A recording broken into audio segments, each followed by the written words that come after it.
La romanització, un procés irreversible. Durant el període ibèric recent, el territori eusetà va anar canviant de fesomia. La presència romana amb la construcció de les noves vies de comunicació va ser cada cop més intensa. Les fortaleses en altura s'havien abandonat i el poblament indígena es va desplaçar cap al pla.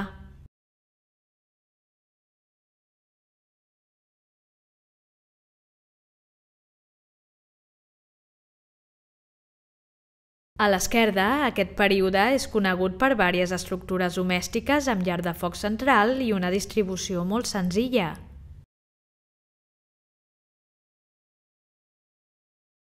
Els materials arqueològics més abundants són les ceràmiques a torn, les ceràmiques grises de la costa catalana i les ceràmiques campanianes i àmfores procedents del sud d'Itàlia.